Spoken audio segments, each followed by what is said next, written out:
ఐపీఎల్లో రెండు జట్ల మధ్య మ్యాచ్ టై అయితే సూపర్ ఓవర్ నిర్వహిస్తారు. మరి సూపర్ ఓవర్లో కూడా మ్యాచ్ టై అయితే అప్పుడేం చేస్తారో మీకు తెలుసా? ఐసీసీ నిబంధనల ప్రకారం సూపర్ ఓవర్లో మ్యాచ్ టై అయితే ఆ తర్వాత 5 నిమిషాల్లో రెండవ సూపర్ ఓవర్ ఆడాల్సి ఉంటుంది. ఈ రెండవ సూపర్ ఓవర్ కూడా టై అయితే మ్యాచ్ టై అయిన 1 గంట వరకు సూపర్ ఓవర్లు నిర్వహించవచ్చు. అయితే సూపర్ ఓవర్ ఎప్పుడు ఆడాలో ఎంపైర్లు నిర్ణయిస్తారు.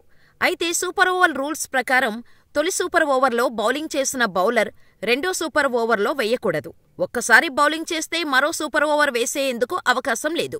బ్యాటింగ్ విషయంలో చేజింగ్ టీం తొలి సూపర్ ఓవర్ ఆడుతుంది. తొలి సూపర్ ఓవర్ టై అయితే రెండో సూపర్ ఓవర్లోనూ చేజింగ్ జట్టే ముందుగా బ్యాటింగ్ చేస్తోంది. తొలి సూపర్ ఓవర్లో అవుటైన బ్యాటర్కు రెండో సూపర్ ఓవర్లో ఆడే అవకాశం ఉండదు. సదరు వ్యక్తి రిటైర్డ్ హట్ అయితే తప్ప. రిటైర్డ్ హట్ అంటే ఆటలో గాయం, అనారోగ్యం కారణంగా తప్పుకుంటే మాత్రమే అవకాశం ఉంటుంది.